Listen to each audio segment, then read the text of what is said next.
Alors, si vous ne l'avez pas fait, normalement, vous avez les bons réflexes. Vous avez vos Bibles devant les yeux. Sinon, je vous invite à le faire tout de suite. Allez, si c'est bon, tous les grands sont sortis, ont rejoint leur groupe. Je vous invite à prier avant d'aller plus loin. Seigneur, nous voulons te remercier pour ce culte, ce temps ensemble.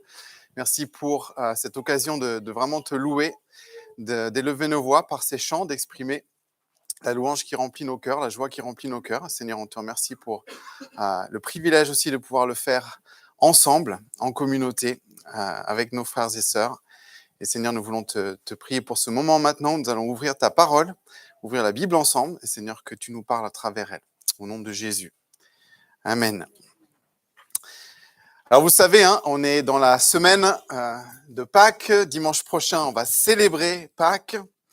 Vendredi soir aussi, nous aurons donc un culte spécial. J'espère que vous avez vu l'annonce. On le réannoncera tout à l'heure pour le Vendredi Saint, l'occasion de nous arrêter à nouveau sur les événements autour de la croix. C'est un temps qui sera animé donc par Jean-Pierre. Et donc c'est un peu dans cet esprit-là, cet esprit de la semaine autour de Pâques, que je vous invite à prendre dans vos Bibles, dans l'évangile de Marc, Marc chapitre 11. Et ce matin, nous regarderons donc les versets 1 à 25. Ce sera notre texte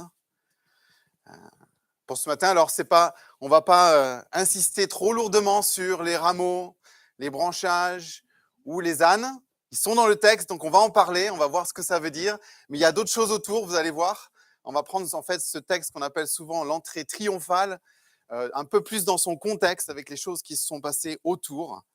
Voilà, et on va faire ce qu'on devrait faire devant chaque texte, à chaque fois qu'on lit, c'est-à-dire prendre connaissance de ce qui est écrit, qu'est-ce qui est écrit, et puis qu'est-ce que ça veut dire, ça c'est la deuxième étape, et puis qu'est-ce que ça change, qu'est-ce qui est écrit, qu'est-ce que ça veut dire, et qu'est-ce que ça change. Alors bien sûr, on ne va pas faire tout le tour des applications aujourd'hui, mais ce sera notre texte, notre point de départ. Alors un petit peu de contexte, c'est la dernière ligne droite pour Jésus ici. Notre texte se trouve dans la dernière section de l'évangile de Marc. Le chapitre 11, c'est un tournant important puisqu'on entre dans la dernière semaine de la vie de Jésus. Après avoir parcouru la Galilée, puis la Judée en passant par la Pérée, le Seigneur Jésus se trouve maintenant aux portes de Jérusalem, là où doit s'accomplir le but ultime de sa mission.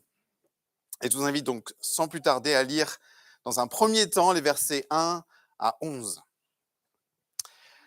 Lorsqu'ils approchèrent de Jérusalem, près de Bethphagée et de Béthanie, vers le mont des Oliviers, Jésus envoya 2 de ses disciples en leur disant : « Allez au village qui est devant vous. Dès que vous y serez entrés, vous trouverez un ânon attaché, sur lequel personne n'est encore monté. Détachez-le et amenez-le. Si quelqu'un vous demande « Pourquoi faites-vous cela ?»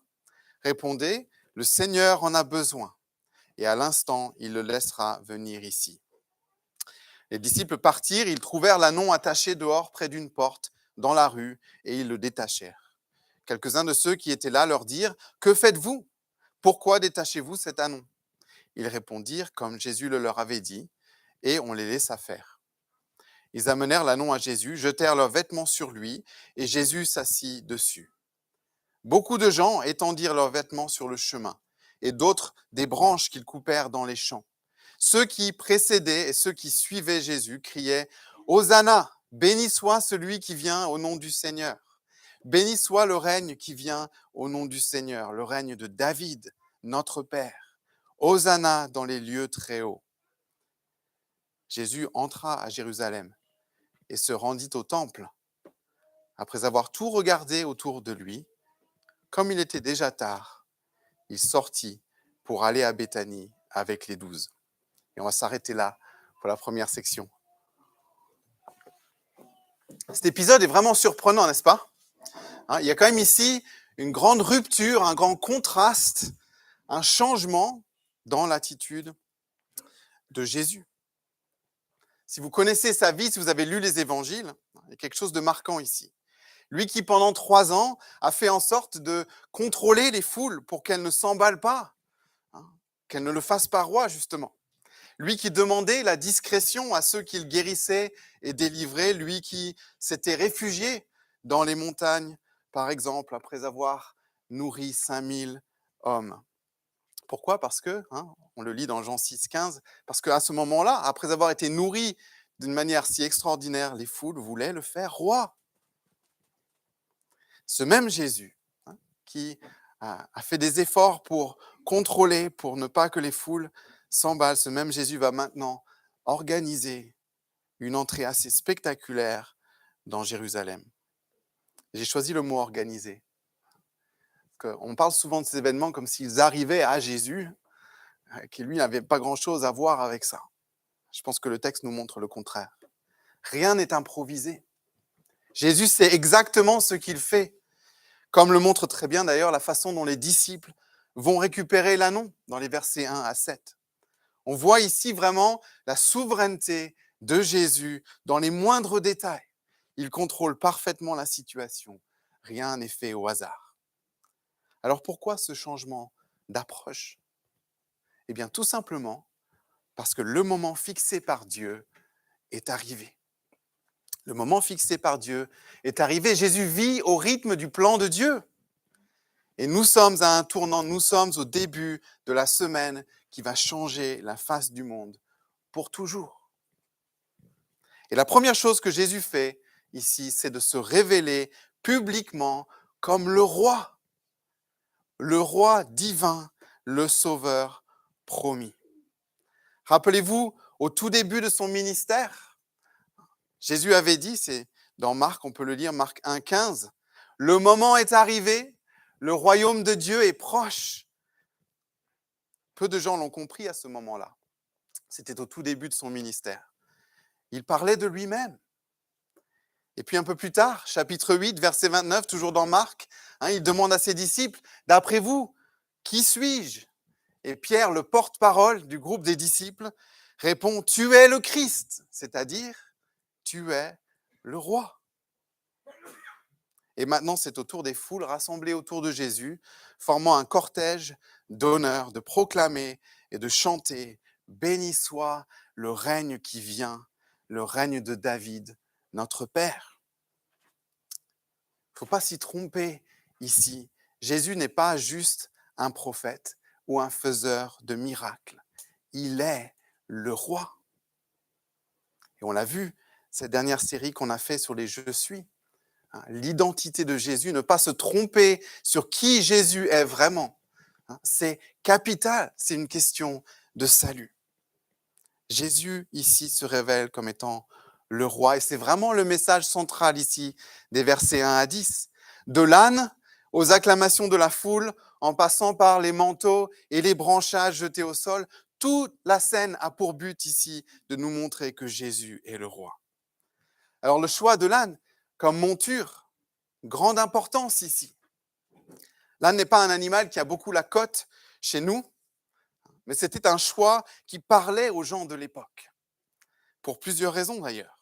C'était d'abord une référence au roi Salomon, qui était monté sur un âne lors de son sacre. Vous pouvez lire ça tranquillement chez vous cet après-midi dans 1 Roi chapitre 1, verset 38. C'était aussi ici cette scène de Jésus qui rentre sur un ânon, une référence à la prophétie de Zacharie 9, 9 qui dit ceci, « Réjouis-toi, fille de Sion, lance des acclamations, fille de Jérusalem.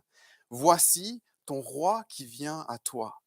Il est juste et victorieux, il est humble et monté sur un âne, sur un ânon, le petit d'une ânesse. » Et donc ce jour-là, sur la route entre Béthanie et Jérusalem, cette prophétie se réalise.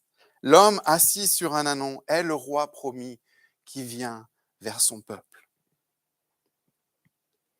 Et on dirait, a priori, en tout cas, on ne sait pas du tout, il ne faut pas trop spéculer sur ce que les gens pensaient à ce moment-là, mais en voyant en tout cas leur attitude, il semble que la foule comprend la référence. Ils rendent hommage en tout cas à Jésus, un hommage vraiment royal. Ils jettent leur tunique, leur manteau au sol sur son chemin, comme on déroulerait un tapis rouge.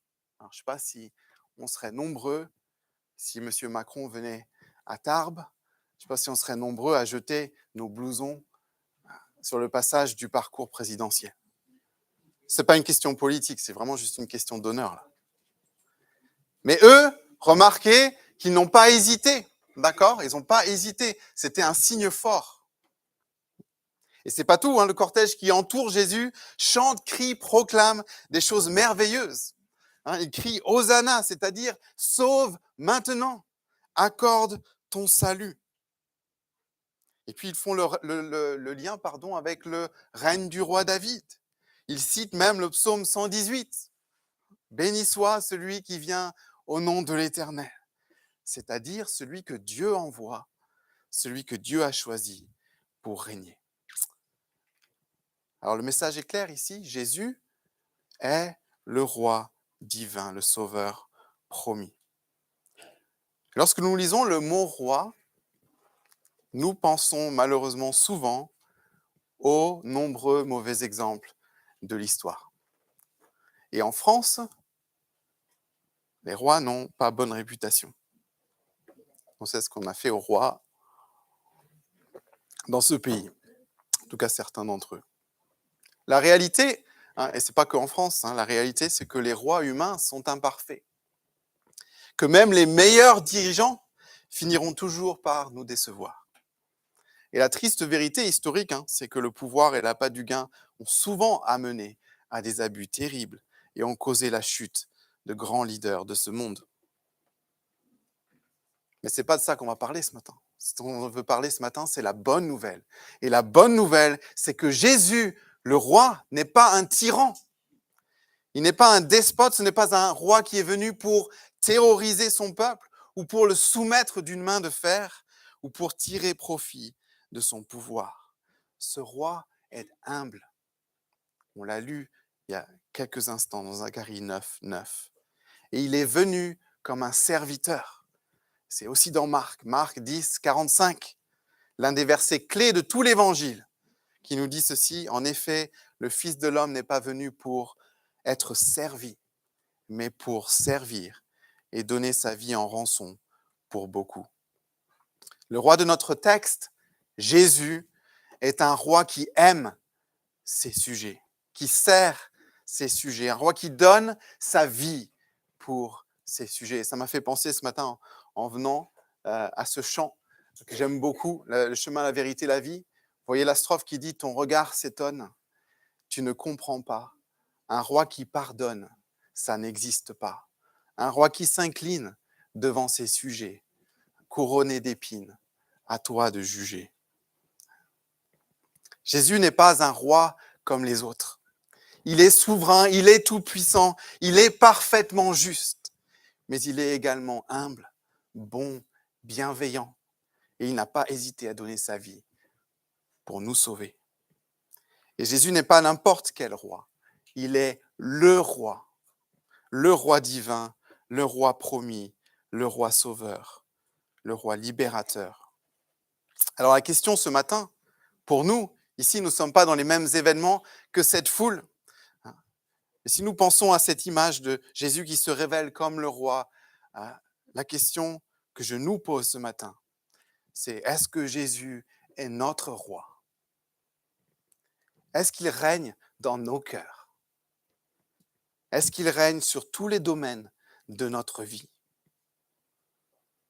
Si ce matin tu es ici et que tu ne crois pas encore, tu n'as pas encore mis ta foi en Jésus, sache qu'il veut être le roi de ta vie, qu'il veut régner dans ton cœur, pas pour t'assujettir, mais pour te donner la vraie liberté, pas pour te contraindre et te limiter, mais pour te donner la vie, une vie abondante. Et ma prière, c'est que tu comprennes qui Jésus est vraiment, ce qu'il est venu faire à la croix, pour que tu mettes toute ta confiance en lui et que tu sois sauvé. Et pour nous, frères et sœurs, hein, nous qui sommes disciples de Jésus, est-ce que Dieu a tout notre cœur? Est-ce qu'il règne sur tous les recoins de notre vie? Ou bien y a-t-il encore des domaines de notre vie sur lesquels nous voulons garder la main? Y a-t-il des domaines où nous pensons pouvoir faire mieux que Dieu? C'est une chose de dire que Jésus est le roi, et ce n'est vraiment une autre de dire que Jésus est mon roi, et surtout de vivre cette réalité dans mon quotidien.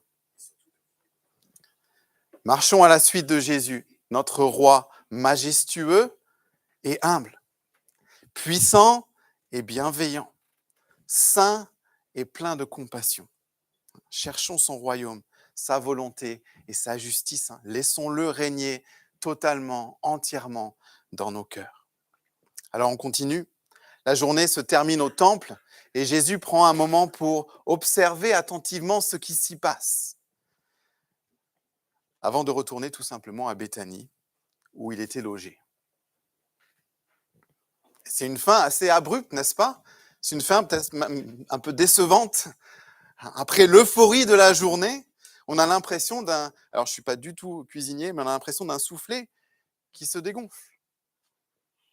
Il semble que l'enthousiasme de la foule n'ait été qu'éphémère. Et on comprend ici que même si des milliers de personnes ont accompagné Jésus dans le cortège triomphal parce qu'ils voyaient en lui l'espoir de libération, dans l'ensemble, Jérusalem n'a pas reconnu son roi.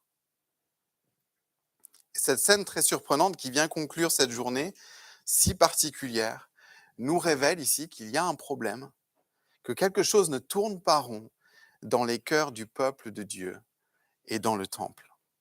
Et Jésus, dès le lendemain, lors d'une deuxième visite à Jérusalem, va commencer à dénoncer et à mettre au jour le cœur du problème. Et on reprend la lecture au verset 12.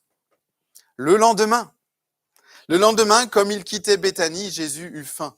Il aperçut de loin un figuier qui avait des feuilles et alla voir s'il y trouverait quelque chose. Mais quand il se fut approché, il ne trouva que des feuilles, car ce n'était pas la saison des figues. Alors Jésus prit la parole et lui dit « Que plus jamais personne ne mange de ton fruit. » Et ses disciples l'entendirent. Ils arrivèrent à Jérusalem et Jésus entra dans le temple. Il se mit à chasser ceux qui vendaient et qui achetaient dans le temple. Et il renversa les tables des changeurs de monnaie et les sièges des vendeurs de pigeons.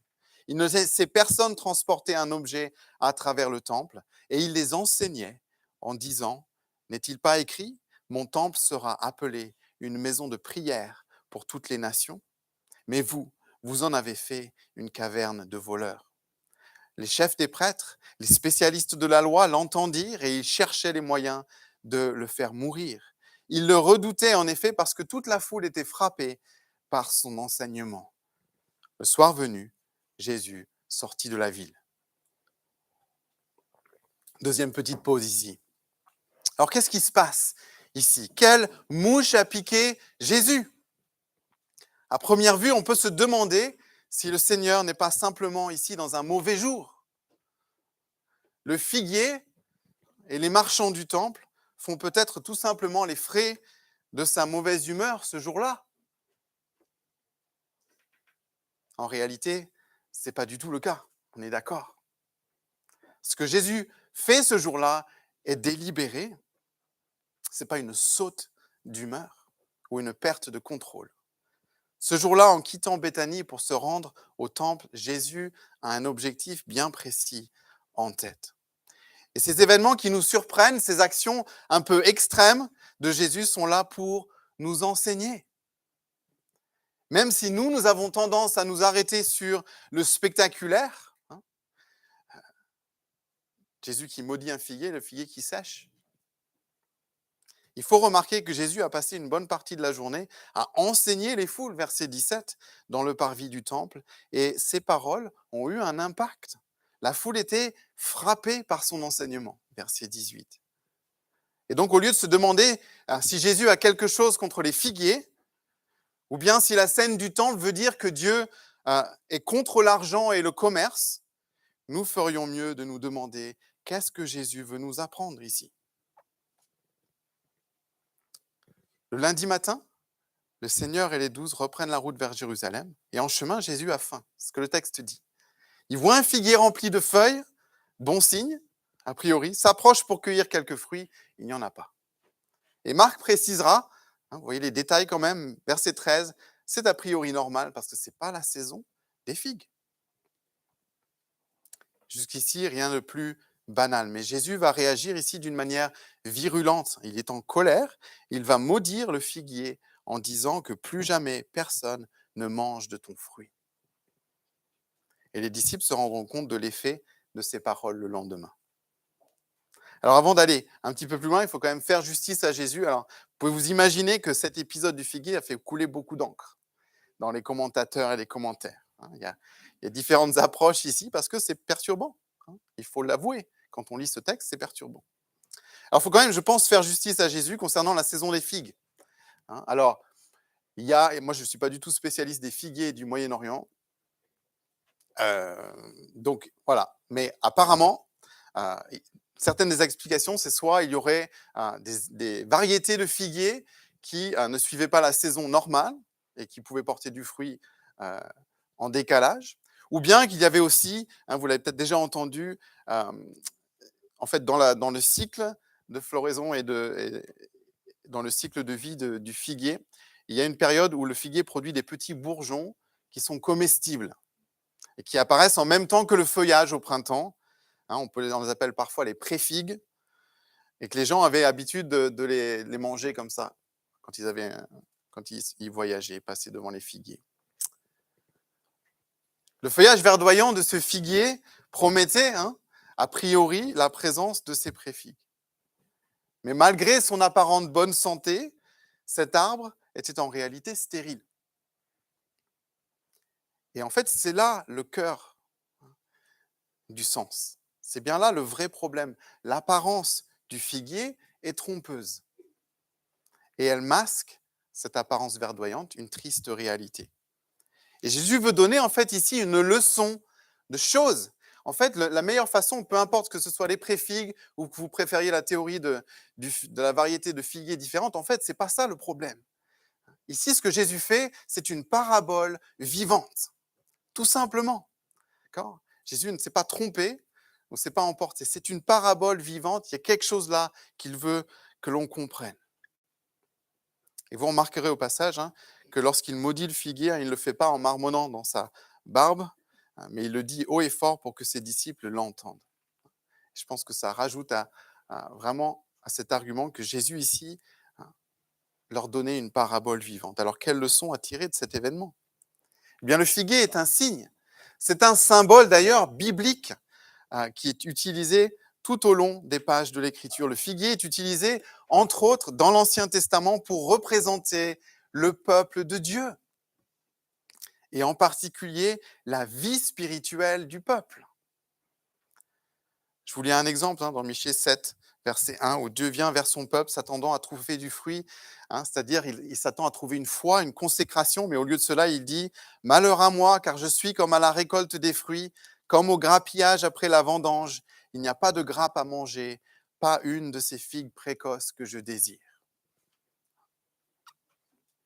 C'est le même principe dans notre passage ce matin. Jésus, le roi promis, vient vers son peuple. Il s'attend à trouver du fruit, mais au lieu de cela, il ne trouve que des feuilles. Il veut voir le fruit spirituel, c'est-à-dire une foi vivante, des vies consacrées. Il veut voir l'obéissance des vies conformes à sa volonté, des vies transformées. Mais au lieu de cela, il ne trouve que des feuilles, c'est-à-dire un culte, une religion superficielle. Et c'est ce que l'épisode du temple qui suit le figuier illustre aussi. Rappelez-vous, la veille, Jésus avait pris le temps d'observer l'activité du temple avant de repartir. Et ce qu'il y avait vu l'avait troublé profondément. Et c'est certainement à ce moment-là qu'il avait préparé ce qu'il s'apprête à faire. Jésus entre dans le parvis du temple et il passe à l'action. Il exprime son indignation, sa révolte et renverse les tables des changeurs de monnaie. Il chasse les vendeurs, il fait le ménage. Ces vendeurs d'animaux pour les sacrifices qui gonflaient les prix, ces changeurs de monnaie qui prenaient des commissions honteuses, tout ce système malhonnête qui visait à s'enrichir sur le dos des pèlerins et des plus pauvres. Tout cela révolte profondément Jésus. Jésus ne pouvait pas supporter l'idée qu'on avait détourné le temple de son premier but. Le temple devait être une maison de prière, verset 17. Et Jésus s'attendait donc à trouver les signes d'une vie spirituelle florissante. Mais ce lieu construit pour l'adoration du Dieu vivant était devenu un repère de voleurs. Nous sommes en pleine semaine de la Pâque. La ville grouille de pèlerins, le temple grouille d'activités. Il y a beaucoup de sacrifices, beaucoup d'animaux, de cérémonies religieuses. Il y a de l'activité, il y a de la vie dans ce temple. En apparence, on pourrait dire que tout va bien.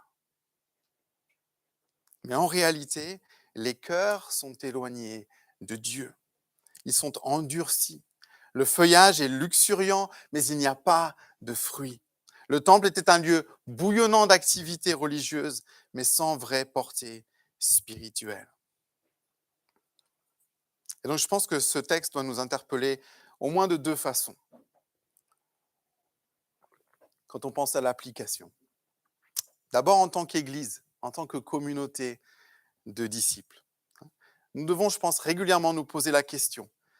Est-ce que notre Église est un lieu de foi, un lieu d'adoration sincère, ou bien simplement un lieu d'activité religieuse?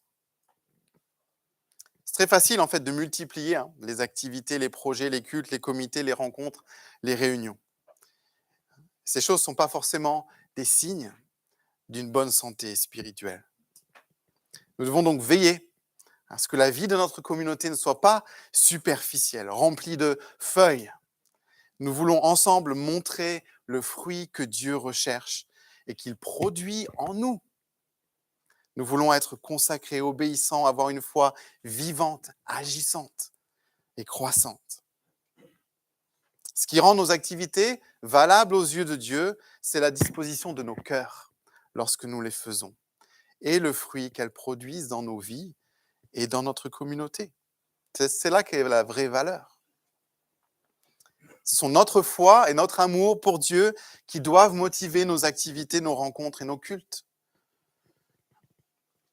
Et ce que nous cherchons à travers ces moments, c'est à grandir dans notre foi, c'est à être façonné et modelé par l'Esprit de Dieu. Nous cherchons la croissance et la transformation, et pas le confort, la convivialité et le divertissement. Et puis, ce texte va nous interpeller personnellement, c'est logique, ça nous interpelle en groupe aussi personnellement. Est-ce que nous portons du fruit? Est-ce que le fruit de l'Esprit, décrit dans Galates 5, 22, est visible dans ma vie? Est-ce que je grandis dans ma foi? Est-ce que mes choix, est-ce que mes décisions, est-ce que mes pensées, mes actions reflètent une véritable transformation intérieure? Est-ce que les frères et sœurs de l'Assemblée, est-ce que mes proches voient le changement, l'action progressive de Dieu en moi? Dieu veut voir son fruit dans nos vies. Il ne s'agit pas de quelque chose d'abstrait, mais quelque chose de vraiment visible. Je devrais rechercher cette transformation.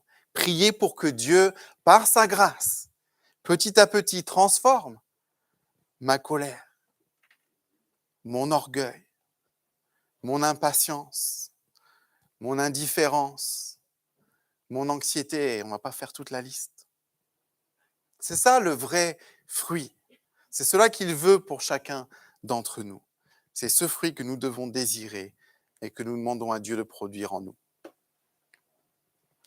Alors le lendemain, Jésus retourne à Jérusalem avec les disciples par le même chemin et nous lisons, donc on reprend au verset 20 pour finir ce matin. Le lendemain matin, en passant, les disciples virent le figuier. Il était desséché jusqu'aux racines. Se rappelant ce qui s'était passé, Pierre dit à Jésus, « Maître, regarde, le figuier que tu as maudit est desséché. » Jésus leur dit alors, « Ayez foi en Dieu. Je vous le dis en vérité, si quelqu'un dit à cette montagne, « Retire-toi de là et jette-toi dans la mer. » Et s'il ne doute pas dans son cœur, mais croit que ce qu'il dit arrive, il le verra s'accomplir. C'est pourquoi je vous le dis, tout ce que vous demanderez en priant, croyez que vous l'avez reçu et cela vous sera accordé. Et lorsque vous êtes debout pour prier, si vous avez quelque chose contre quelqu'un, pardonnez-lui, afin que votre Père céleste vous pardonne aussi vos fautes. Et si vous ne pardonnez pas, votre Père céleste ne vous pardonnera pas non plus vos fautes. Jésus et ses disciples sont à nouveau sur le chemin en route pour Jérusalem. Ils passent devant le fameux figuier de la veille et Pierre ne peut pas s'empêcher de remarquer que l'arbre a souffert. hein. Regarde, le figuier est desséché. Et en réalité, le figuier est mort. Hein. Le figuier est mort, il est desséché jusqu'aux racines. C'est ça que le texte dit. Et Pierre s'étonne, il semble surpris. Et on peut le comprendre parce que cette démonstration de puissance de la part de Jésus était très différente des autres miracles de son ministère. Hein, la malédiction du figuier, alors on peut discuter, hein, mais la malédiction du figuier est le seul miracle destructeur de tout l'évangile. Pierre et les disciples ne saisissent certainement pas vraiment le sens de ce qu'ils voient. Hein, Jésus ne s'étend d'ailleurs pas sur la question, mais nous ne devons pas ignorer le message du figuier sec. Le résultat si spectaculaire et catastrophique vraiment, de la malédiction que Jésus a prononcée la veille révèle ici que le Seigneur n'est pas seulement venu critiquer le système du temple ou l'abus que le peuple en a fait, mais qu'il est venu y mettre fin. Il est venu y mettre fin. Ce culte hypocrite, ce culte de façade, corrompu, il est condamné ici et il doit disparaître. Et c'est d'ailleurs ce qui se passera progressivement jusqu'à ce que le temple soit complètement détruit par les Romains quelques années plus tard. Et les implications ici, elles sont énormes. C'est la fin du culte limité à un lieu géographique, la fin des rituels, la fin des sacrifices en tout genre. C'est la fin de toute la dimension géographique, physique, concrète du culte. Et à peine quelques jours plus tard, Jésus va mourir sur la croix et inaugurer une nouvelle alliance. Il va rétablir le vrai culte, le culte authentique, un culte spirituel. Et c'est ce que Jésus avait expliqué à la femme samaritaine, n'est-ce pas? Jean, chapitre 4, verset 23. Ils ont cette discussion sur les montagnes. Sur quelle montagne est-ce qu'on doit adorer? L'heure vient, elle est déjà là, Jésus dit, où les vrais adorateurs adoreront le Père en esprit et en vérité. Ce sont là les adorateurs que recherche le Père. Ces choses, elles étaient absolument inimaginables pour les Juifs de l'époque, y compris les disciples. Et c'est pour cela, je pense, que Jésus, au lieu d'expliquer en détail le sens du figuier sec, va préparer ses disciples pour les bouleversements à venir, en leur rappelant l'importance de deux réalités, la foi et la prière. Il leur dit « Ayez foi en Dieu », verset 22. C'est simple, mais c'est tellement important. Ils doivent venir à Dieu par la foi, persévérer, grandir dans cette foi. S'ils doivent retenir une leçon de ce que Jésus vient de faire dans la cour du temple, c'est qu'au-delà des rites et des cérémonies, ce que Dieu désire et recherche, c'est leur foi. Et cette exhortation s'adresse à nous également. La foi, c'est ce que Dieu attend de nous. Il veut notre foi, il veut que nous placions toute notre confiance en lui. Notre relation avec Dieu est basée entièrement sur la foi. Nous ne venons pas à Dieu par des rites ou des cérémonies ou des œuvres, mais tout simplement par la foi. C'est par la foi que nous sommes sauvés et c'est par la foi que nous vivons chaque jour. Et Jésus continue, versets 23 et 24, et montre que c'est au moyen de la prière que notre foi s'exprime et entre en action. Il leur parle de la puissance que Dieu peut déployer en réponse à la foi et à la prière. Nous pouvons demander de grandes choses par la foi. Nous pouvons demander l'impossible au Dieu pour qui tout est possible. Et Jésus encourage ses disciples à parler à Dieu. Il les invite à prier, à demander en toute simplicité, sans artifice, peu importe le lieu ou le moment, mais avec foi. La prière doit faire partie de leur quotidien. Et lorsque Jésus retournera auprès de son Père après la résurrection, la prière deviendra le lien vital de leur relation avec le Seigneur. Et c'est toujours vrai pour nous aujourd'hui. Notre relation avec le Seigneur passe par la prière. C'est notre lien vital. Est-ce que nous en sommes convaincus? Est-ce que nous nourrissons cette relation avec le Seigneur? Et puis il leur rappelle que par la prière, ils peuvent demander et obtenir le pardon de leurs fautes. Quel privilège nous avons de venir simplement, humblement au Seigneur. avec un cœur repentant pour lui confesser nos péchés et avec l'assurance qu'il est fidèle et juste pour nous pardonner. Les disciples avaient besoin d'entendre ces vérités sur la foi et la prière. Ils avaient besoin de les inscrire sur leur cœur parce que la semaine ne faisait que commencer. Et les événements bouleversants allaient s'enchaîner. Et nous aussi, nous avons besoin de serrer ces vérités dans nos cœurs. Elles sont précieuses pour nos vies, alors que le Seigneur nous aide à mettre ces choses en pratique. Je vous invite à prier.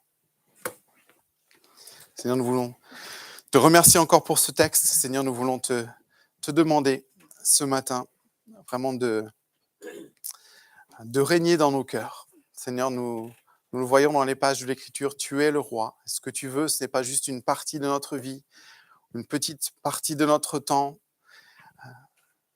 Seigneur, tu veux toute notre vie. Tu as donné ta vie pour nous. Et en retour, tu veux notre vie. Tu veux régner en nous pour notre bien, pour que nous ayons la vie et la vie abondante. Alors Seigneur, aide-nous aujourd'hui, cette semaine, à regarder, à être sensible au domaine de notre vie où l'Esprit nous montre que nous avons encore gardé la main, que nous n'avons pas tout soumis à toi. Seigneur, que nous puissions grandir cette semaine encore, en te remettant ces choses. Seigneur, en lâchant prise et en te faisant entièrement confiance. Seigneur, aide-nous à marcher par la foi. Et Seigneur, aide-nous à être en communication permanente avec toi, chaque jour, à saisir les moments, à saisir les opportunités pour te parler, pour crier à toi, pour te remercier et pour être à ton écoute. Au nom de Jésus. Amen. Alors, avant de passer la main à Antoine qui va faire les annonces, j'ai quelques